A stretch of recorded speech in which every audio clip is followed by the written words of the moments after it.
Hi friends, ఈరోజు ఈనాడు పేపర్లో mega డిఎస్సికి సంబంధించిన సెలక్షన్ లిస్ట్కి సంబంధించి ఒక ఆర్టికల్ని పబ్లిష్ చేశారు.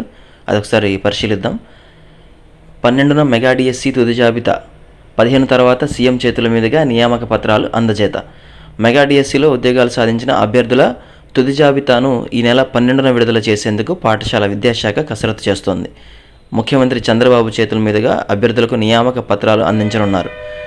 విజయవాడలో ఈ కార్యక్రమాన్ని నిర్వహించాలని విద్యాశాఖ నిర్ణయించింది.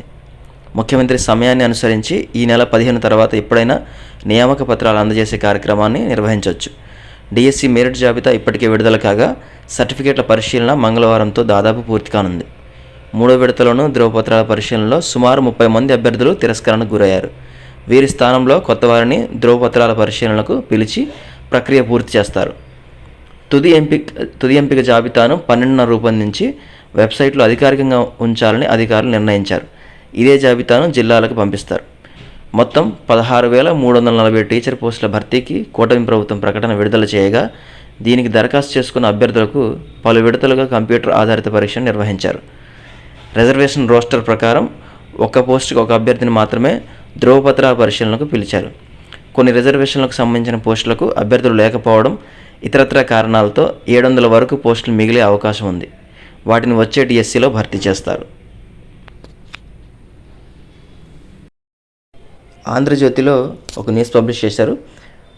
తుది దశకు పూర్తి కానున్న డిఎస్సి ఎంపిక ప్రక్రియ, డ్యూయల్ పోస్టుల స్థానంలో మరొకరికి అవకాశం, నేడో రేపో కాల్ లెటర్లు అంటూ ఒక న్యూస్ పబ్లిష్ చేశారు. త్వరలో ఎంపిక జాబితా, టీచర్ల నియామకాల ప్రక్రియను రాష్ట్ర శాఖ చేపడుతోంది. మెరిట్ ఆధారంగా లిస్టు ప్రకటించి ఆ తర్వాత సబ్జెక్టులతో సంబంధం లేకుండా అభ్యర్థులను అక్కడే ఎంపిక చేసి వారికి నేరుగా కాల్ లెటర్లు పంపారు. ఆ కాల్ లెటర్లు వచ్చిన అభ్యర్థులకు మాత్రమే జిల్లాలో విద్యాశాఖ అధికారులు సర్టిఫికేట్ల పరిశీలన చేయించారు. ఆ సమయంలో కొందరు అభ్యర్థులు తమకు ఎక్కువ మార్కులు ఉన్నా కాల్ లెటర్ రాలేదని ఆందోళన చెందుతూ కార్యాలయాలు, అధికారుల చుట్టూ తిరుగుతున్నారు. కాల్ లెటర్లు వచ్చిన అభ్యర్థులు ఏ సబ్జెక్టుకు ఎంపికయ్యారో కూడా ఎవరికీ తెలియకపోవడంతో ఇలాంటి ఆరోపణలు వచ్చాయి. ఇప్పుడు వాటికి చెక్ పెడుతున్నారు. ఎవరైనా అభ్యర్థి 2 పోస్టులకు ఎంపికై ఉండుంటే ఆయనకు దరఖాస్తులో ఇచ్చిన ప్రాధాన్యత ఆధారంగా ఆ పోస్టుకు ఎంపిక చేసి ఇతర పోస్టులకు ఆయా సబ్జెక్టులో అర్హత ఉన్న వాళ్ళకు అవకాశం కల్పించనున్నారు. ఈ డ్యూయల్ పోస్టులకు ఇతర అభ్యర్థులను ఎంపిక చేసి నేడో రేపో జిల్లాలకు జాబితా పంపనున్నారు. ఆ మేరకు అభ్యర్థులకు కాల్ లెటర్లు పంపనున్నారు. ఈ నేపథ్యంలో సోమవారం డిఈఓలతో విద్యాశాఖ కమిషనర్ విజయరామరాజు రాజధానిలో సమావేశం నిర్వహించారు. పరిశీలనలో రిమార్కులు, రిజెక్ట్ అయిన వారి సమాచారం తెలుసుకున్నారట. దీనిపై క్లారిటీ రావడంతో ఇక కటాఫ్ ఆధారంగా అభ్యర్థులను ఎంపిక చేసి జాబితా విడుదలకు మార్గం సుగమమైందని విద్యాశాఖ అధికారులు తెలిపారు.